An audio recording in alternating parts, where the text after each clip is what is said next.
అదరగొట్టే కారం రంగు రుచి ఆచి కారం పొడి.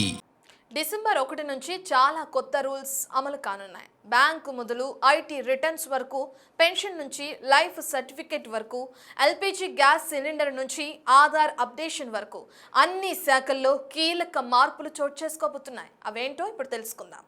వంట గ్యాస్ వినియోగించుకునే వారికి గుడ్ న్యూస్ అని చెప్పాలి. ప్రతి నెల చివరి రోజుల్లో చమురు ధరల్లో మార్పులు చోటు చేసుకుంటూ ఉంటాయి. అంతర్జాతీయ మార్కెట్లో ఏర్పడిన ఆర్థిక సామాజిక పరిస్థితుల దృష్ట్యా వీటి ధరల్లో హెచ్చుతగ్గులు కనిపిస్తూ ఉంటాయి. అక్టోబర్ నెల చివరిలో చమురు ధరలు స్వల్పంగా తగ్గాయి. దీని ప్రభావం వంట గ్యాస్ పై ప్రత్యక్షంగా పడింది. దీంతో ఒక్కో సిలిండర్ పై ₹6 తగ్గింది. ఈ నెల కూడా తగ్గే అవకాశం ఉందంటున్నారు నిపుణులు. కేంద్ర ప్రభుత్వ ఉద్యోగులకు సంబంధించిన యూనిఫైడ్ పెన్షన్ స్కీమ్లో కూడా కీలక మార్పులు చోటు చేసుకోబోతున్నాయి. యూపీఎస్ పెన్షన్ విధానాన్ని ఎంపిక చేసుకునేందుకు నవంబర్ 30 వరకు మాత్రమే గడువు విధించింది కేంద్ర ఆర్థిక శాఖ. సాధారణంగా ఎన్పీఎస్ పెన్షన్ స్కీమ్ అందుబాటులో ఉంది. అయితే చాలా మంది యూపీఎస్లోకి మారేందుకు ఆసక్తి చూపుతున్నారు. అలాంటి ఉద్యోగులు ఈ గడువులోపు యూపీఎస్ ప్రక్రియ పూర్తి చేయాలని తెలిపింది.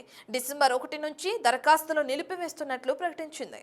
ఇక బ్యాంక్ అకౌంట్ ఉన్నవారు ఇప్పటికే నామినీలుగా ఒకరిని లేదా ఇద్దరిని మాత్రమే ఎంపిక చేసుకుంటున్నారు. అయితే ఈ నెల నుంచి గరిష్టంగా 4 నామినీలను ఎంపిక చేసుకునే వెసులుబాటు కల్పిస్తుంది ఆర్బీఐ. ఇక ఆధార్ కార్డు అప్డేషన్లో కూడా కీలక మార్పులు చోటు చేసుకోబోతున్నాయి. కొత్తగా ఆధార్ కార్డు డౌన్లోడ్ చేసుకోవాలనుకుంటే అందులో ఫోటో, క్యూఆర్ కోడ్ మాత్రమే కనిపించి మిగిలిన సమాచారం హైడ్ చేయబడి ఉండేలా యూఐడిఏఐ పరిశీలిస్తుంది. అవసరమైతేనే వ్యక్తిగత సమాచారాన్ని చూపించేలా కొత్త విధానాన్ని ప్రవేశపెట్టే యోచనలో ఉన్నట్లు సమాచారం. ఆర్థికంగా ఉన్నత స్థాయిలో ఉన్నవారికి చాలా ముఖ్యమైనది ఐటీఆర్. ఈ ఏడాదికి సంబంధించిన ఆర్థిక లావాదేవీలు, పన్నుల వివరాలు నవంబర్ 30వ తేదీలోగా పొందుపరచాలి. అక్టోబర్ 2025లో తగ్గిన టీడీఎస్ కోసం 194IA, 194IB, 194M, 194S కింద స్టేట్మెంట్లను దాఖలు చేయాలని సూచించారు ఇన్కమ్ ట్యాక్స్ అధికారులు. దీనికి సంబంధించిన గడువు కూడా నవంబర్ 30గా తెలుస్తుంది. వీటన్నిటితో పాటు ఎన్టీటీకి ఫారం 3CEAను సమర్పించేందుకు కూడా నవంబర్ 30 చివరి తేదీగా తెలుస్తుంది. డిసెంబర్ నెలలో విమానాల ధరల్లో కీలక మార్పులు చోటు చేసుకునే అవకాశం ఉంటుంది. దీనికి కారణం ప్రతి నెల మొదటి తేదీన ఏవియేషన్ టర్బైన్ ఇంధనం ధర సవరిస్తుంటుంది.